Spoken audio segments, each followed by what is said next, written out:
Sahana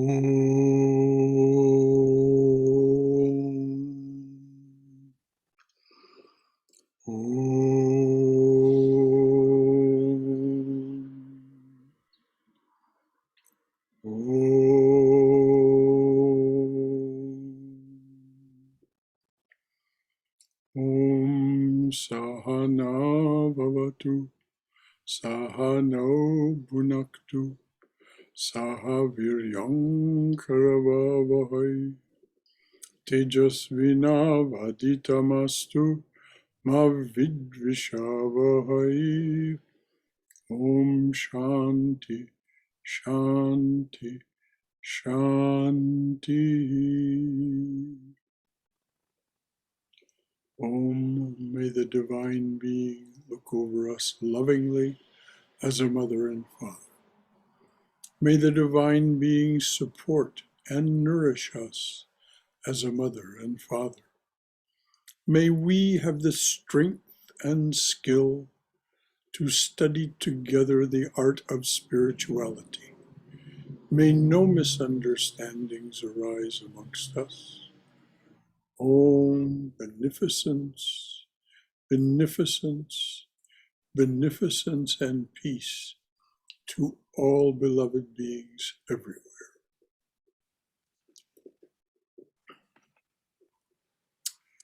So, we are of course studying the life of Holy Mother as offered to us by Swami Chaitanananda's book, Sri Sarada Devi, Her Divine Play. We're well along in the book. What page are we on, Haima Didi? We are on 654, Brother Shankara, on the top of the page. Okay. We start from the 654. Okay, please proceed. Sure. Good evening, everyone, and namaste. Ramakrishna knew who Holy Mother was, and Holy Mother knew Ramakrishna's true nature. Once Naresh Chandra Chakrabarti, one of Holy Mother's disciples, went to Jairampati. Wishing to accept his worship, the mother said to him, "I love yellow flowers, and the master loves white flowers. Please get both kinds of flowers from Kishori." Naresh rushed to Kishori, later Swami Parameshwarananda, and got the flowers from him, and then returned to find the mother waiting at the same spot. Following the silent instructions of the mother, Naresh offered yellow flowers at her left foot and white flowers at her right foot.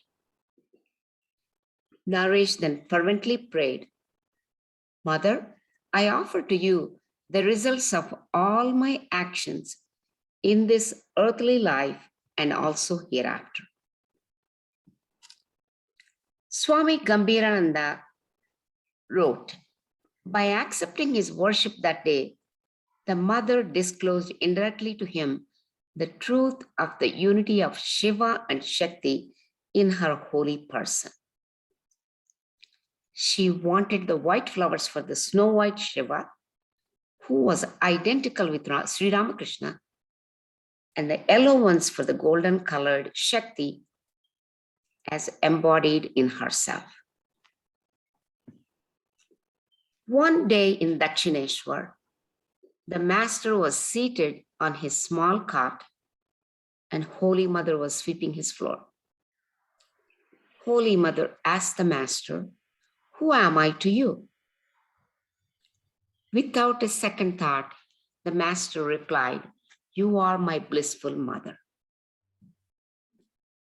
Swami Parameshwarananda recorded, once a disciple asked the mother, "How do you regard the master?" She remained silent for a while and then gravely answered, "I regard him as my son." Another day, the mother said to me, "Know for certain that the master and I are one. Don't see us separately." One day in Dakshineshwar, Hridi jokingly asked Holy Mother, Aunt, don't you call the uncle father? Immediately she replied, why do you speak of him as father only? He is my mother, father, friend, relative, and everything else. From Ramakrishna's viewpoint, Holy Mother was the mother of the universe. And from Holy Mother's perspective, Ramakrishna was the embodiment of all gods and goddesses. In Jayrambati, on the morning of 8 June 1913, Surendranath Bhaumik and Dr. Durgapada Ghosh came to the mother and bowed down to her.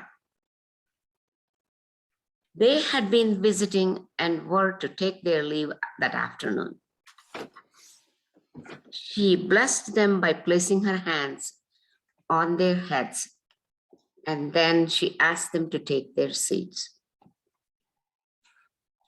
After a brief conversation, Surendra said to the mother, Mother, while worshipping the master, I find one difficulty. Suppose a devotee has a general belief that his Ishta Devi, the chosen goddess, and the master are one and the same. He worships the Ishta Devi through the image of the master. Afterwards, he surrenders the fruits of his japa to the image of the master, uttering the words, O Maheshwari, the supreme goddess, through thy grace, and so forth. This creates confusion in my mind. Holy Mother said with a smile, don't worry, my child.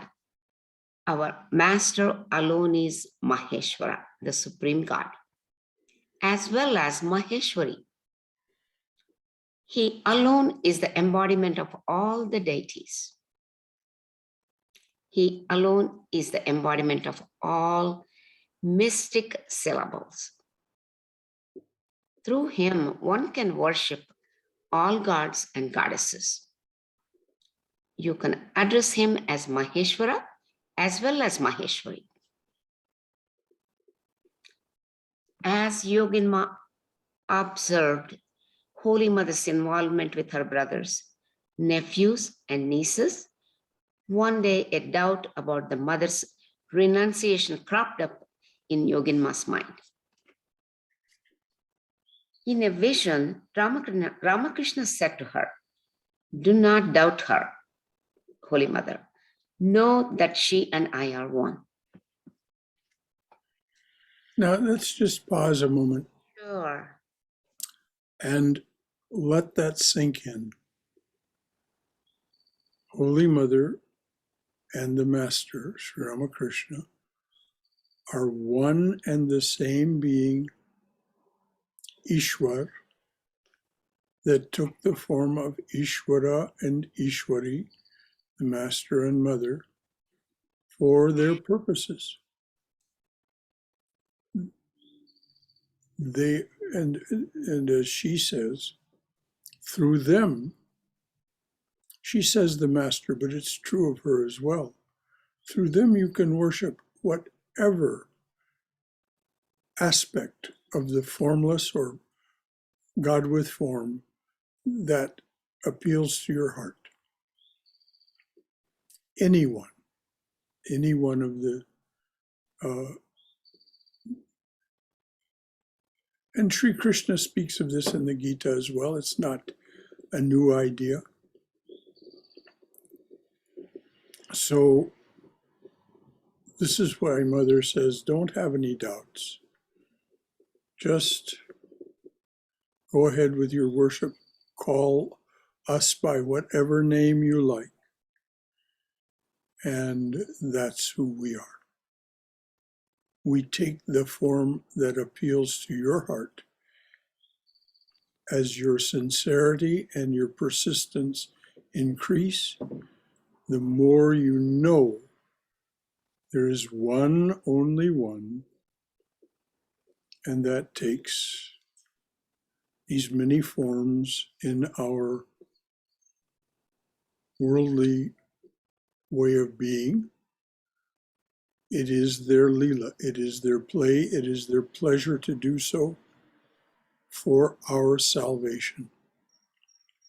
So any comments or questions about that? Anything at all from anyone?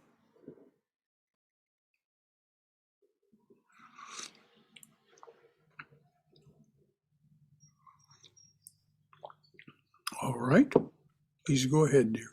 Okay. On 31st January 1913, Sarajubala asked a few questions regarding spiritual practices. Holy Mother replied, "Do not make any distinction between the Master and me. Meditate on and pray to the particular aspect of the divinity revealed to you. Meditation begins in the heart and ends in the head." Yes, we quite naturally rise to the higher planes, but it won't work to start at the higher planes. This over and over, the Master says. No, start with the heart. Let the heart be fully open. And then spontaneously, your attention and your practice will rise to a higher and higher plane. Ultimately, you'll be in Savikalpa Samadhi or Jada Samadhi, as the Master called it. This experience of the divine, what Christ was speaking of when he said, "Blessed are the pure in heart, for they shall see God." And then what happens after that, as Patanjali says, is something that happens to you. It's not something that you can make any effort toward. So just do your practices, but start with the heart and then rise up from there. And as Brahmananda said, Swami Brahmananda Raja Maharaj said, light, more light, more light. Is there no end to it? And the answer, of course, is no. There is no end to it because it is infinite. Any comments or questions from anyone?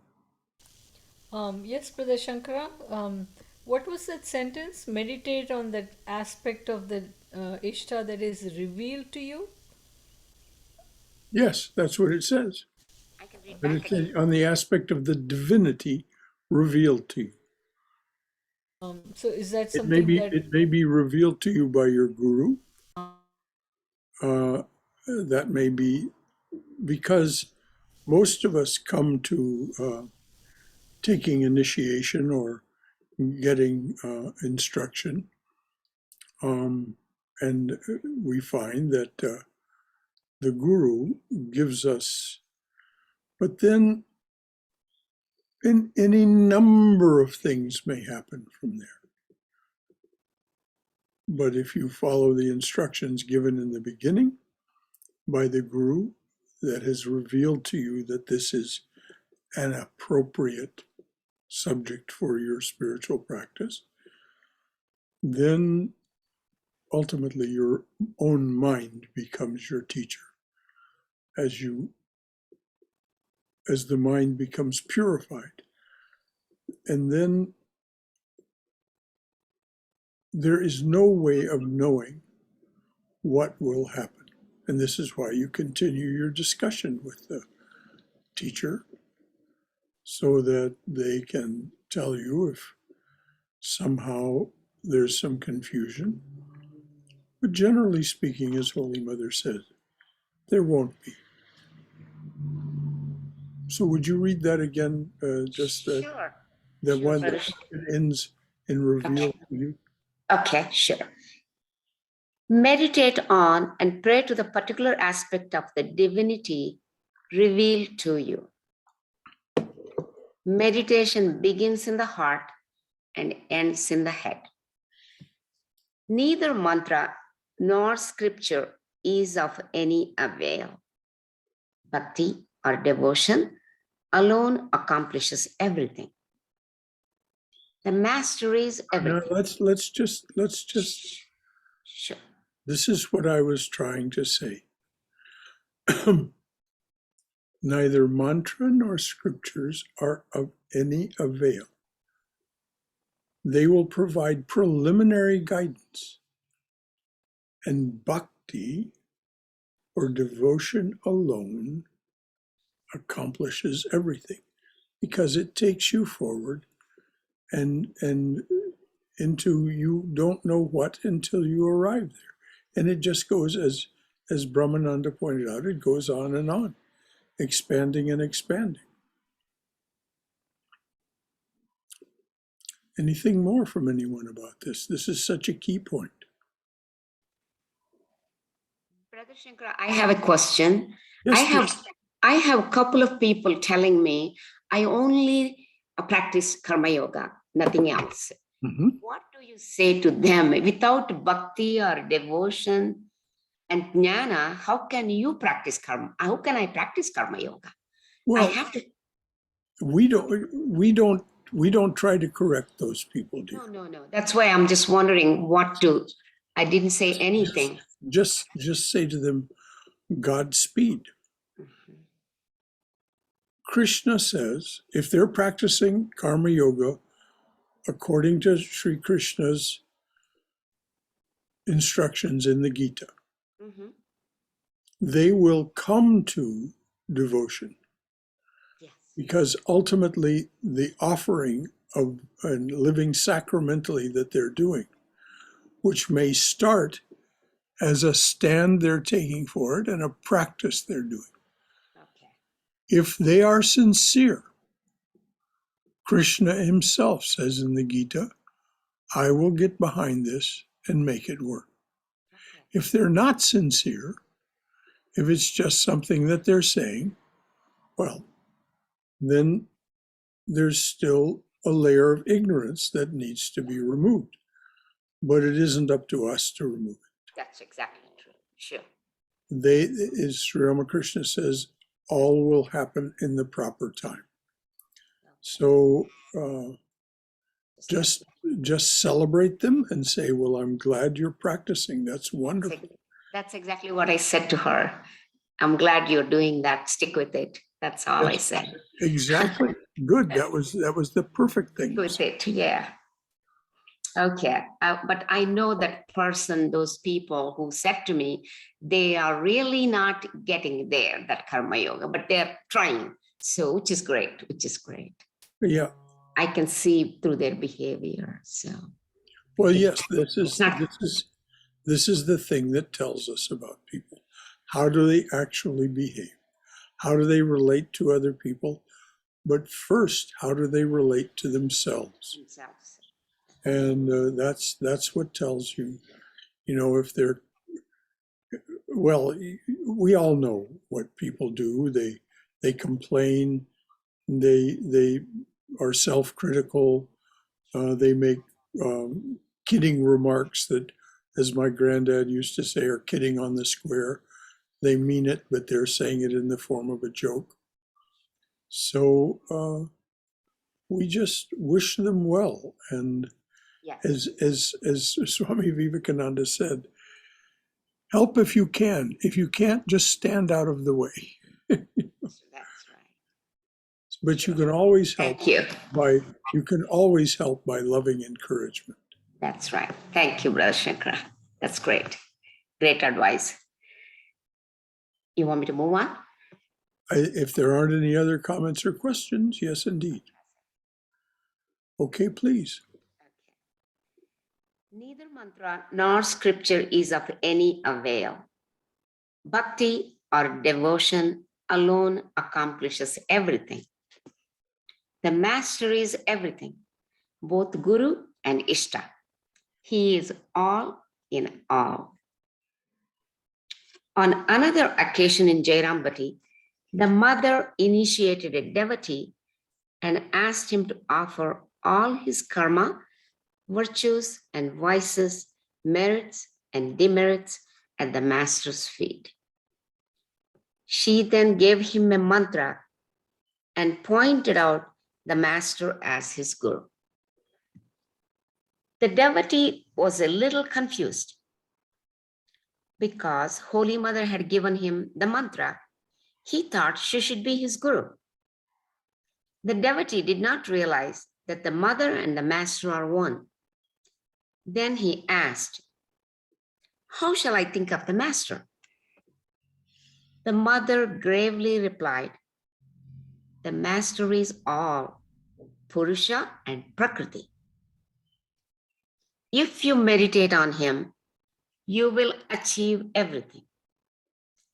She then said to a woman devotee, "All gods and goddesses exist in the master, even the goddesses Shitala, Manasa, and others." What is that footnote? Does it explain what is meant by that? It says 11.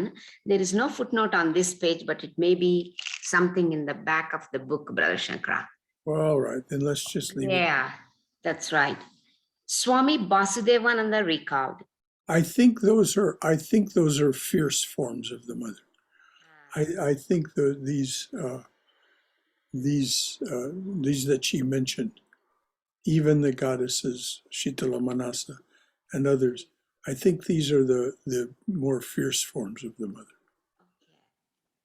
Okay? Sure. Swami Basudevananda recalled, when the mother was in Udbodhan, she used to drink the Charanamrita, holy water, of the master after the worship.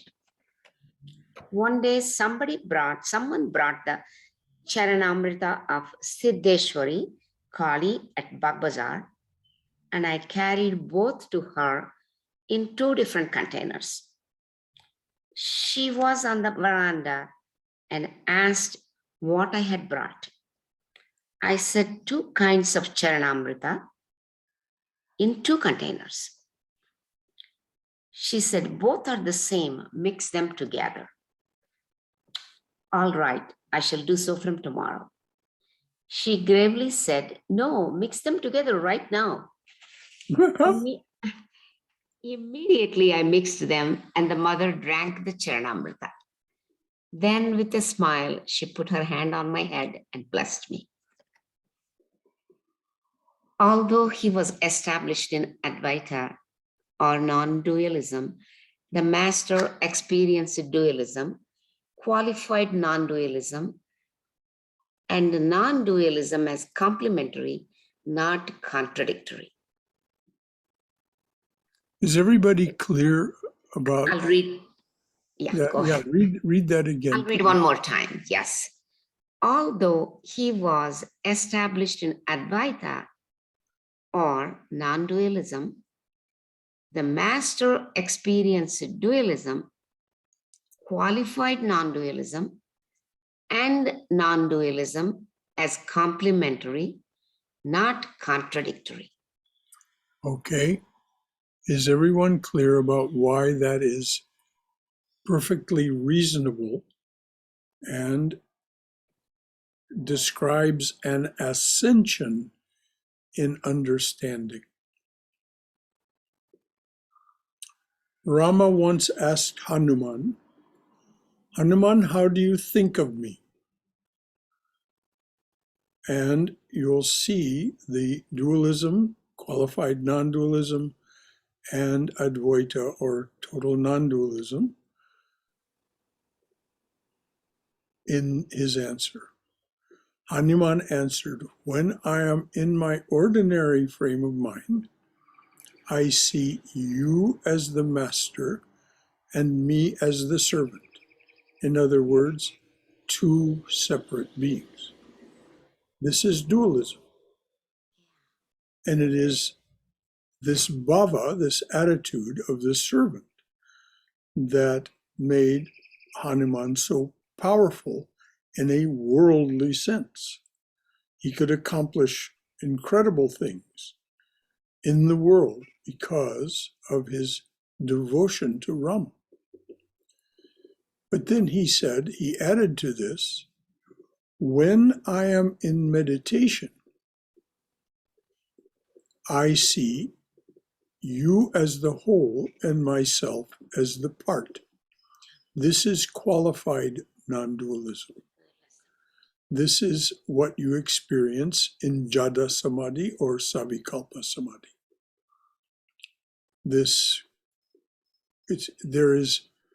It's clear that there is one, only one, but it seems to be in that moment, because you are experiencing it, because there is still an experiencer, it seems that there are still, in some very esoteric sense, that is to say, not related to worldly issues, in some very true spiritual sense, there is one, only one, but it seems to be two.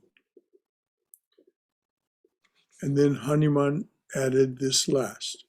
And when I reach the highest, I see that you and I are one and the same. No duality at all.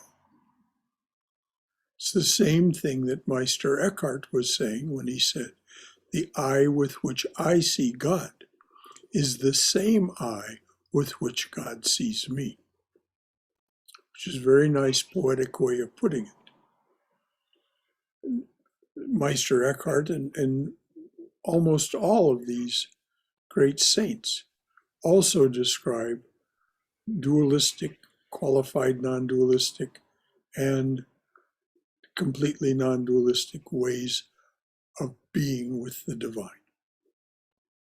So are there any questions about that?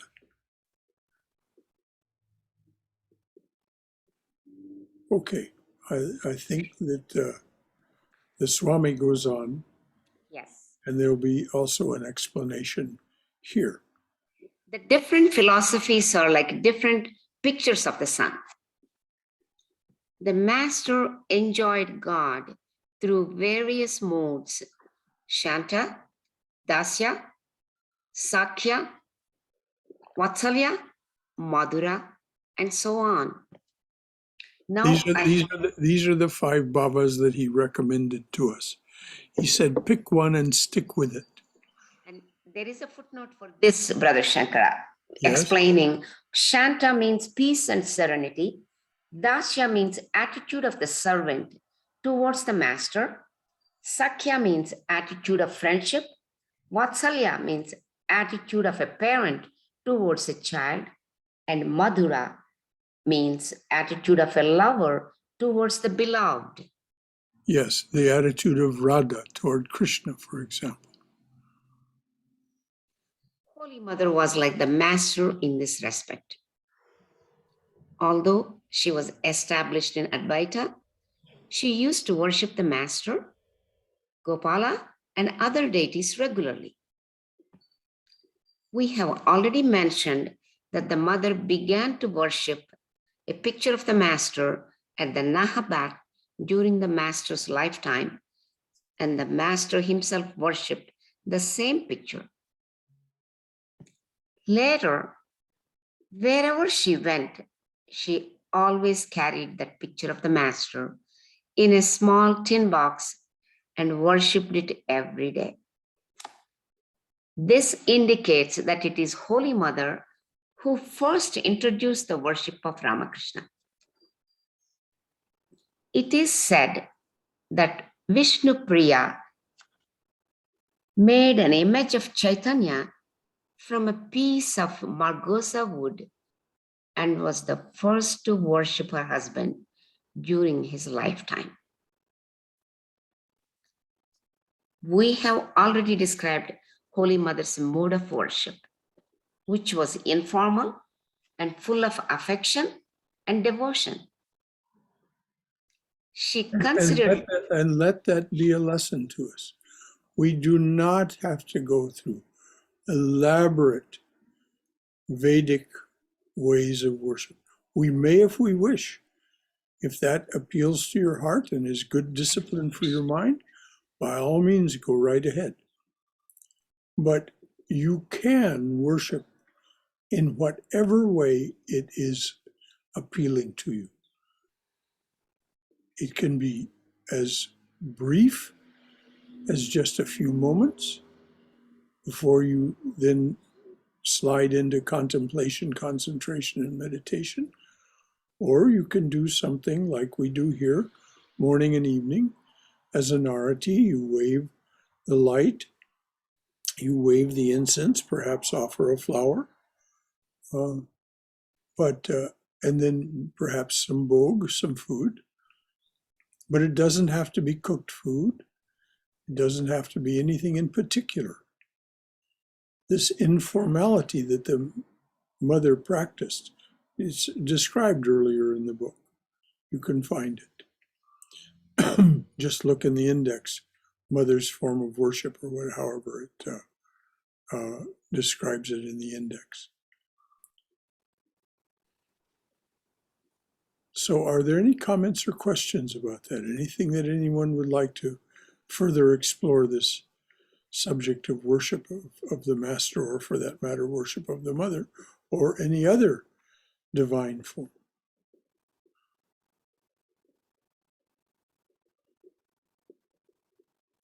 The only form, it is said, that requires regular daily worship with some formality is an image of Kali. And I don't think that's gone into here. And it's probably not auspicious for any of us to keep an image of Kali unless we know what the expectations are. Keep an image of Kali on our shrine, I mean. You can keep an image of Kali in your room if you like, the Dakshineshwar Kali or something like that, but not on your shrine as an object of worship. Any comments or questions from anyone? All right, please go ahead, dear. Okay. We have already described Holy Mother's mode of worship, which was informal and full of affection and devotion. She considered the Master to be her father, mother, husband, friend, and also her beloved God. In other words, all five of the attitudes were embodied in her attitude toward the Master, all five of the Babas. Her disciples observed her interaction with the Master during the worship.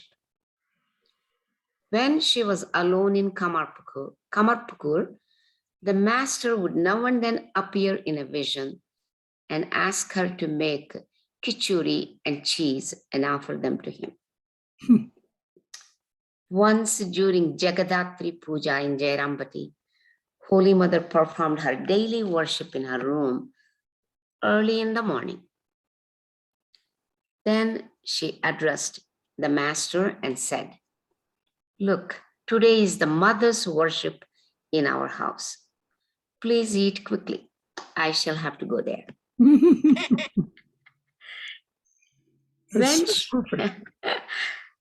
When she wanted to go to Jairambati from Calcutta, she would talk to the Master during the worship. "Now you will have to go to Jairambati. I see you like the good food of Calcutta and do not like the water of the big pond of Jairambati and the tulsi leaves." During her final departure from Jairambati in February 1920, she stayed one night at Jagadamba Ashrama in Kolpara. At 5 o'clock in the morning, Brahmachari Barada saw that the Mother had finished her worship and was offering sweets and fruits to the Master. She then wrapped up the Master's picture in a cloth, put it in her trunk, and said to the Master, "Get ready, we will have to start now."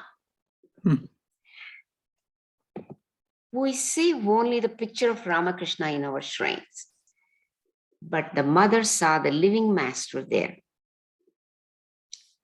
When Swami Arupananda asked if the master dwelt in the picture, she replied, of course he does. The body and the shadow are the same. Now, this is very instructive to us. And the Swamis that I have learned from, starting in 1973, with Swami Prabhavananda, absolutely triple underlined that the divine being is fully present in their picture. The body and the shadow are the same. The shadow being the picture. But this is true even when they're alive and we're in their presence. The body is but a shadow of the real being behind. So the real being behind is there in its physical shadow and then in its picture shadow. This is what the mother's getting at. And so you can take, first you do it as a stand. Then you find that there is a relationship develops and you actually feel their presence, not just in the picture, but in your heart. If you talk to those pictures, you just speak to them. Because as Holy Mother just pointed out, the Master and herself are there, and the others as well. Any comments or questions about that? This is, if you do this, if you take this stand and begin this practice and just begin to address them in their pictures as if they were the living person, because that's what Mother said, it is the living being, then you'll find a correspondence, a relationship. And that relationship will quite naturally take one of those bhavas or attitudes that were described.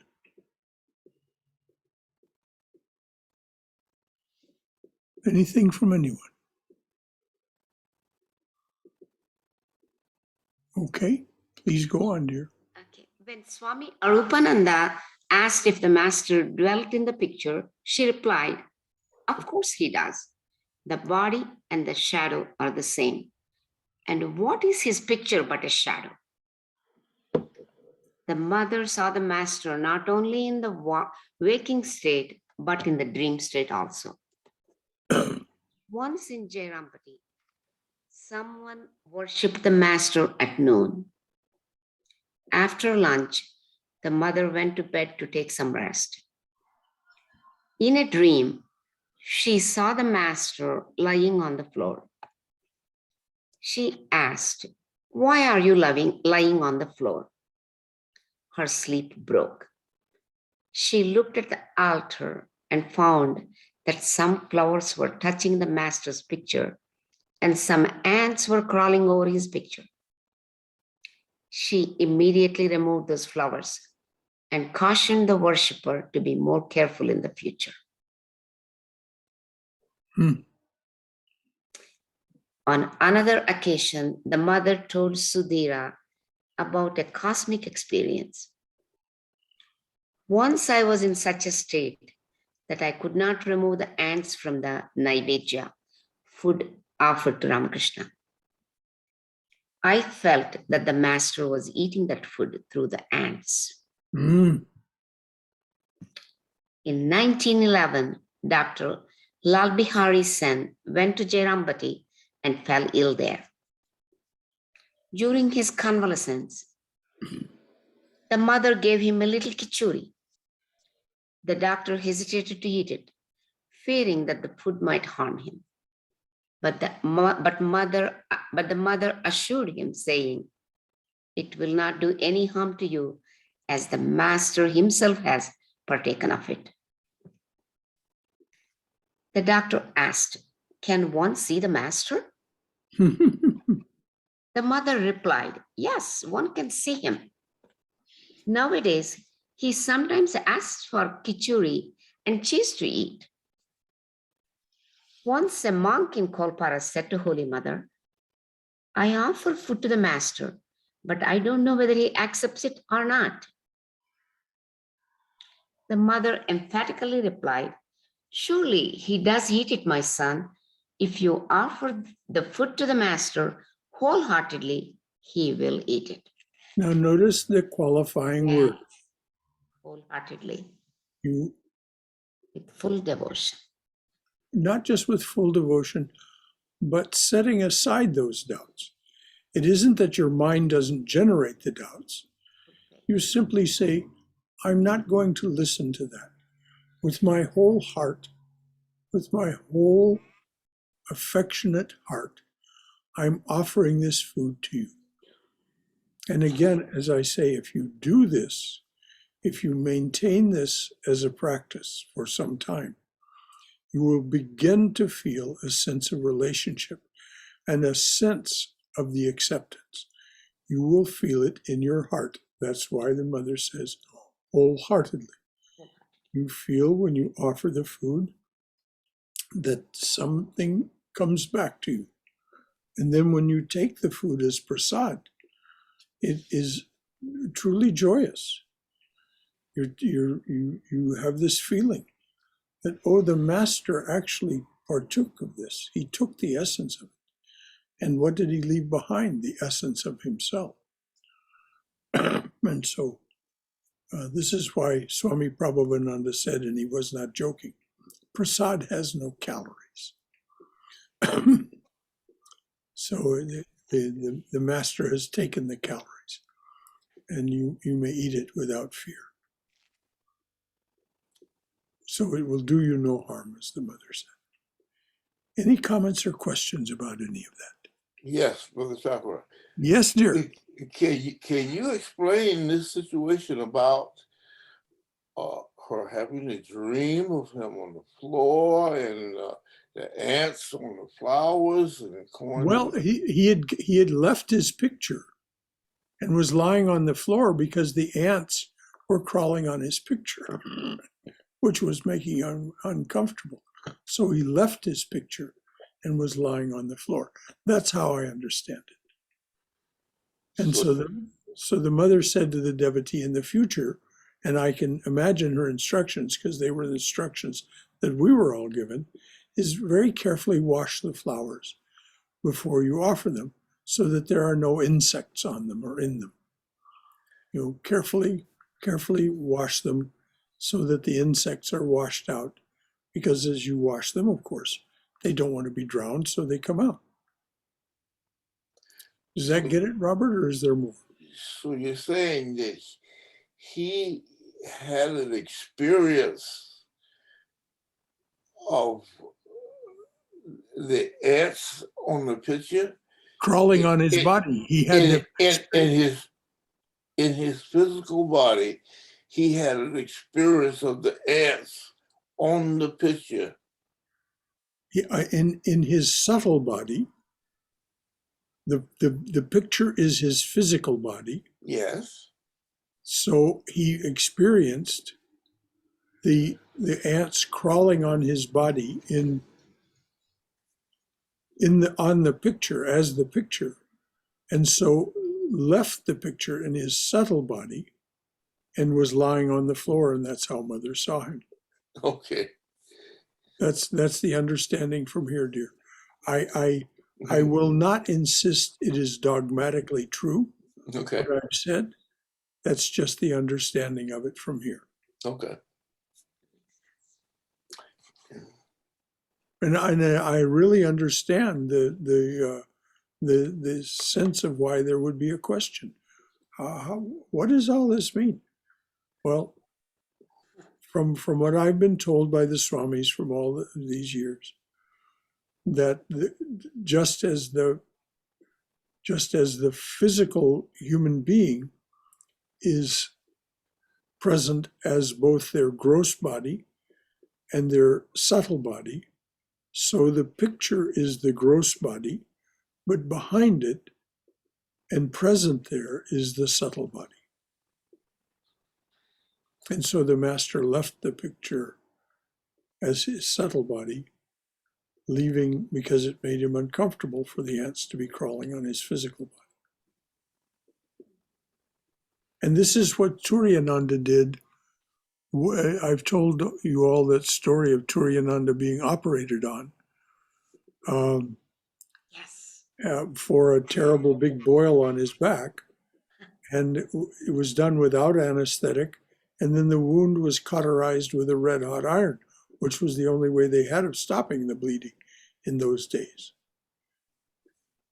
Because he had left the body, what was happening to the body was not felt in his subtle body. He had left the body and he returned to it. And then a few days later, when he hadn't separated his subtle body from his physical body, and his attendant pulled the dressing off the wound in order to Didn't want him. change. Hmm? Didn't want him. Well, no, he said, ouch. You know, he Yeah. said, and the attendant said, Maharaj, I saw you be operated on with this big boil cut out of your back and then cauterized with a red hot iron. And the Swami told the attendant, well, but you did not tell me you were going to do it just now. Didn't want him. No. So I could separate myself from the pain. So it's this is how it's understood from here, from these examples, and so if it's deeply of interest to you, you of course can take it into contemplation and concentration, and as Patanjali says, it will fully reveal itself to you. Okay. A very good question, Robert. A very good question. That what is this? And it has to do with the physical body and the subtle body. That's why she saw it in a dream. We see the subtle bodies of these beings in our dreams. They're called visitations when that happens. Anything else from anyone? Okay. Once, when Radhu was ill, Holy Mother stayed for some days at the boarding house of Nivedita school on Bosapara Lane. Sarala, later Bharati Prana, was assigned to serve Radhu. One day, Holy Mother asked her to make the food offering to the master. Sarala did not know the mantras used for the food offering, and she told this to the mother. The mother said, "Look, my daughter, consider the master to be your very own. Tell him, Master, please come, sit down. Here is the food, please eat it." At that time, think that the master has come and sat down and is eating the food. There is no need to utter mantras when you offer food to your dearest ones. See there? That's exactly what was being said earlier. You don't need a bunch of formalities. If you want formalities, if you want mantras and all that, but all you have to do is she said, if you had a dear one with you, you say, please come sit down, eat, and then you offer them the food, you give them the food. And of course, they'll eat it. I mean, you clearly would prepare something that you know that they would like to eat. So they'll take it. That's exactly what she's saying here. Okay? There is no need to utter mantras when you offer food to your dearest ones. These kinds of formalities are to show honor and respect to distinguished relatives and guests when they visit your home. They are not necessary for your own people. The master will accept your offering according to your attitude. Earlier she said, be wholehearted about it, and there's no question. Okay? Holy Mother also taught Sarala a mantra for the food offering. People may So sure. that Sarala would feel comfortable, that she had everything in hand. She taught her a mantra too. Okay, but you don't have to have that mantra. People may become confused as they read Holy Mother's various statements made to her disciples on different occasions. Ramakrishna said that Sachidananda alone is the Guru. He could not bear it if anyone called him a Guru. Similarly, Holy Mother did not promote herself as a Guru. She always stressed to the devotees that the Master was all in all. She told Swami Kapileshwarananda, "Look, I have not given you the mantra. It is the Master who has given it to you." After initiating Swami Sadhanananda in Jairambati, Holy Mother showed him the Master's picture and said, "The Master is your Guru." Sadhanananda asked, "Mother, you are saying that the Master is the Guru. Who are you?" Holy Mother humbly replied, "My son, I'm nobody. The Master is the Guru and the Ishta." Another time, after initiating a disciple, Holy Mother pointed to the Master's picture and said, "He is your Guru." The disciple replied, "Yes, Mother, he is the Guru of the universe." Holy Mother then pointed to the picture of Bhavatarani Kali and said, "She is your chosen deity." That's the picture. That's the Kali that's in Dakshineshwar. Bhavatarini Kali. Dakshina Kali. The disciple asked, "Mother, why should I worship an invisible deity and leave behind the visible one?" He was asking why it was necessary to worship an image of the Divine Mother when her living presence was in Holy Mother. Observing the sincere devotion of her disciple, Holy Mother smiled and said, "All right, my son, let it be." One day, Ashu asked, "Mother, do you still see the Master every day? Does he eat from your hand?" Holy Mother replied, "Are we separate?" Embarrassed, she pressed her tongue between her teeth and then said, "See what I have said inadvertently. Sorry." To those who thought the Master and Holy Mother were separate, Swami Premananda would say, "Those who consider the Master and the Mother to be different are ignorant of their true nature. In fact, the Master and the Mother are the obverse and reverse of the same coin." So this came from Premananda, one of the closest of the Master's direct disciples, and very, very close to and served the Mother during her continuing lifetime. So this was not someone speaking off the cuff or out of some wishful thinking. Premananda was a very great soul indeed. Here's a story about Premananda.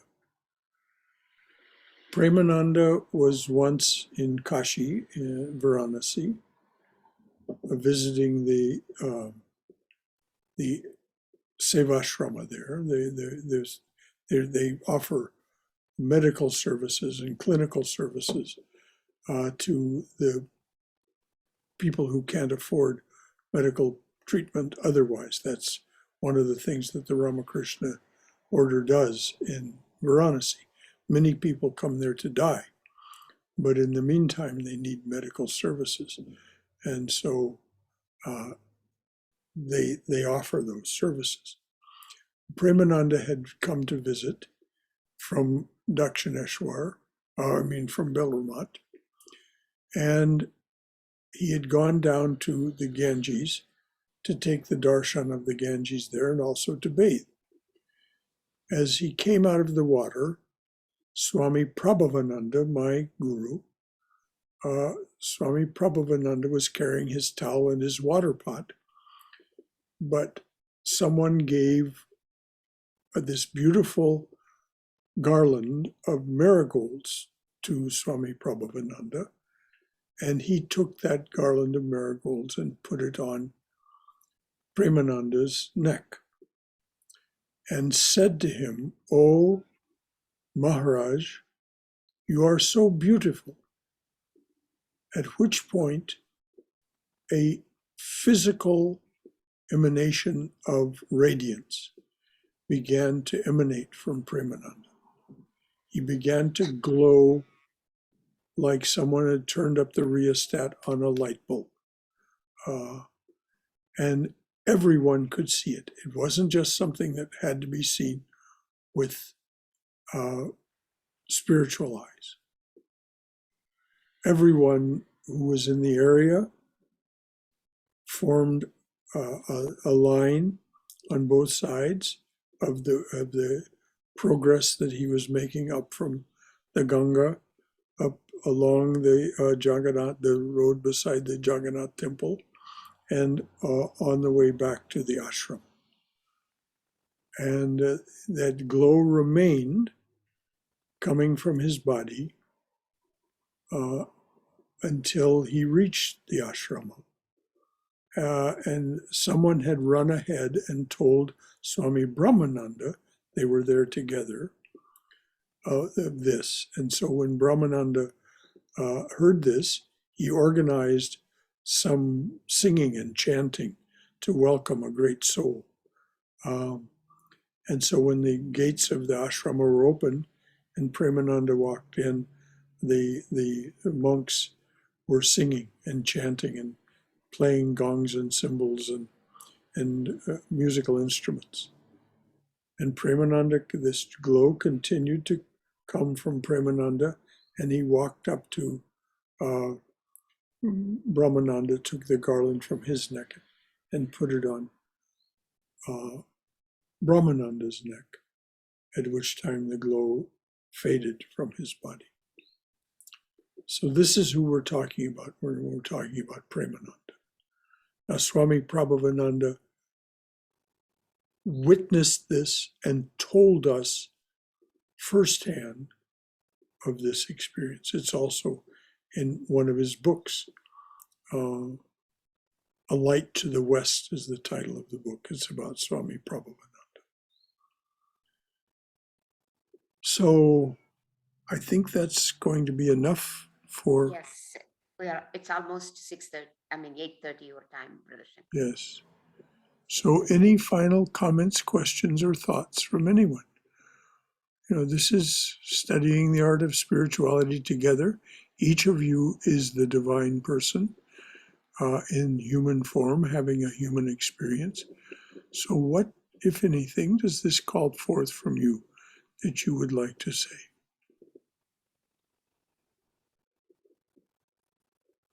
Okay. Brother Shankara, I have one comment about the prasad that we offer to the God when we pray, or sometimes we make food. And since God is within us, we offer to him as a form of devotion and faith and everything, but we eat it because he's also within us, right? Oh, that is to whom we're offering it. Yes. But as the mother said, these images on the outside are a shadow of that brilliance that is within us, that radiant being that is within us. Their image, that murti, is a shadow. That's right. And so we offer it to them. They take it through that shadow, as the mother said. Their subtle body, actually, this is, we don't have to perform these elaborate pujas to have the subtle body of the divine leave our hearts and take a seat in their image, their murti. The master used to see it all the time in Kali. I mean, he would just dance and sing and feed her with his hands, and then sometimes he would just embody that, and he would eat it before it was offered to her, because he was eating as her. And the other priests, of course, were scandalized, and Mathur Babu and Rani Rasmani, the founders of that temple where the master lived, said, "Leave him alone. He knows what he's doing."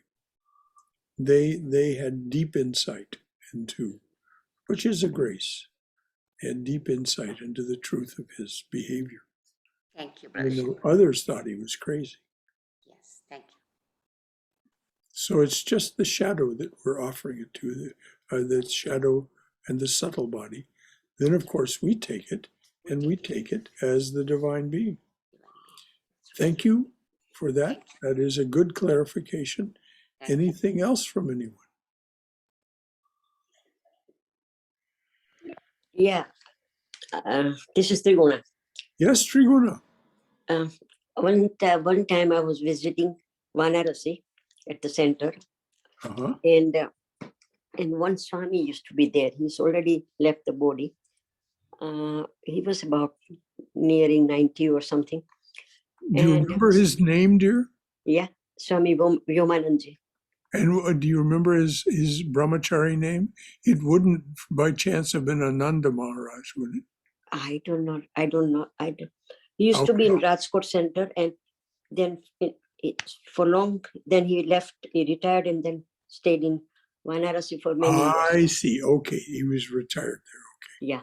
And so Okay. we went and saw him, and he was looking, and my sister was there, and he told me, "I know that you don't cook every day at home, but I at least offer paisam to Thakur once a week."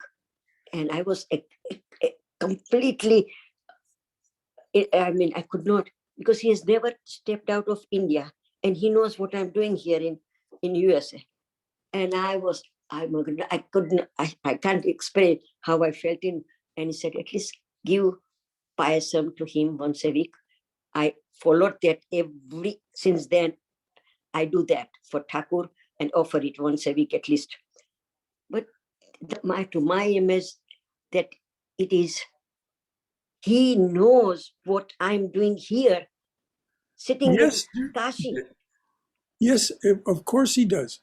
Because, and it's very fully explained in Patanjali's Yoga Sutra. This is not a yogi. They simply look at you, and because of their openness and their spontaneity, but particularly their openness, they receive all this information about you. They see And so they know what through you're you doing. like an X-ray, everything.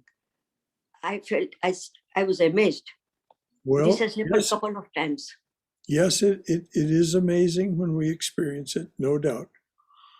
It is amazing. It is more than amazing in a way.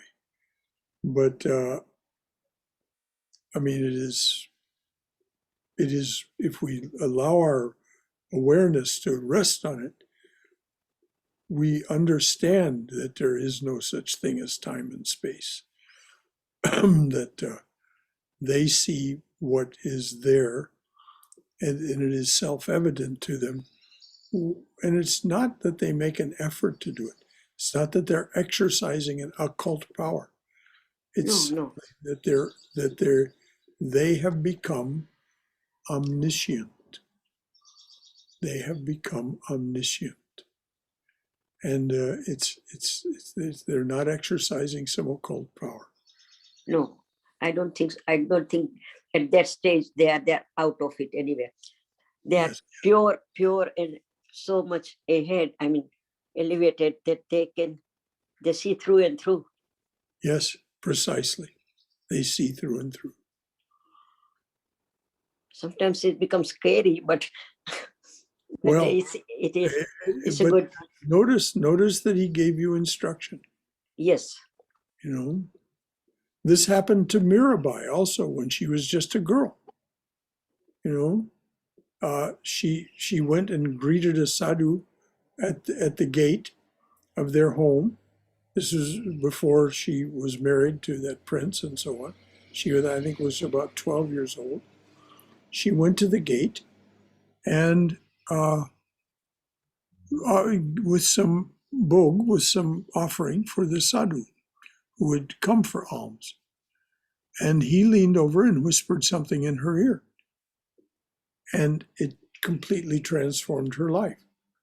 He reminded her that she was and had always been Krishna's own. And so she then told her mother, I'll never marry anyone else. I'm already married to Krishna. And so just exactly what that sadhu told her, she never revealed. But at least no one's discovered what she revealed. But it changed her whole life, and that's why when she was married to that Rajput prince, she wouldn't have anything to do with it, and her life unfolded the way it did. So, yes, those who become omniscient, as Saint Teresa, no, as Saint Catherine of Siena said, we know nothing until we know everything. Thank you, Triguna. That was very touching. Anything else from anyone? I have several of them incidences, and I would like to talk to you personally.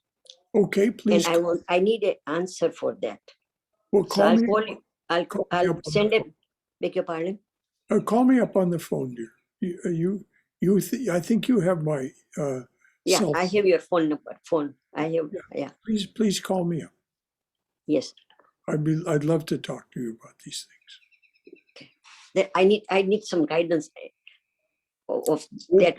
Probably not, Triguna, but we'll talk about it anyway.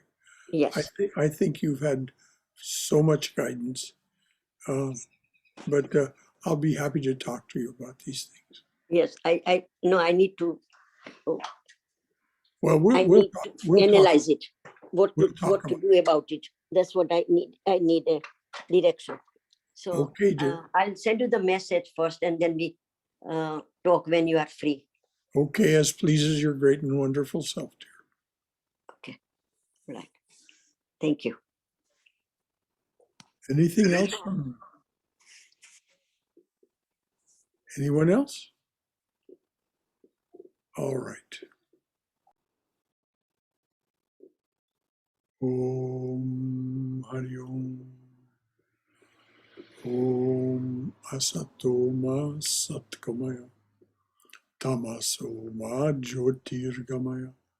Mrityorma Amritangamaya. Abir Moiti. O dearly beloved, lead us from this realm of endless noise and relentless confusion to thine abode of silence, serenity, clarity, and peace. Lead us from darkness to light. Lead us from darkness and ignorance to the brilliance of thy wisdom and love. Lead us from death to immortality. Light us through and through. Light us through and through with thy everlasting, shining presence. Om Shanti, Shanti, Shanti. Om beneficence, beneficence, beneficence and peace be unto us all and to all beloved beings everywhere. Peace, peace, peace. Jai Shri Guru Maharaj Ji Ki Jai. Durga, Durga, Durga. May we be safe, may we be healthy, may we be cheerful, may we have peace of mind, and may we go forward in the loving and protective embrace of the Divine Being as our Mother and Father. So until tomorrow evening, for those of you who decide to join us, tomorrow, of course, we're just finishing up Swami Vivekananda's Jnana Yoga, coming to the end of his talk, The Real and the Apparent Man, which is a great exhortation to us to arise, awaken, stop not till the goal is reached. So any final thought from anyone? All right, dears. Until next time. Just a reminder, any of you who wish to participate in the May 30th reading of Swami Vivekananda's complete works, you can receive a reading assignment, which was created by Swami Sarada Devi, a reading assignment and a PDF of the pages to be read. All you have to do is send me an email, and you will participate in that. So you'll have about 20 pages to read on Memorial Day itself, Monday, May 30th. And that is the understanding that those 20 pages or so will be read on Memorial Day.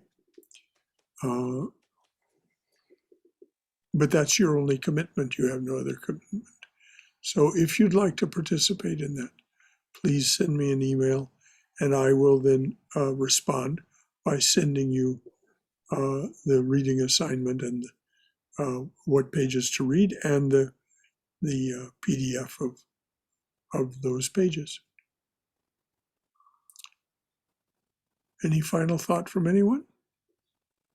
All right, if you'd like to participate in that, just send me an email and I'll send you the required.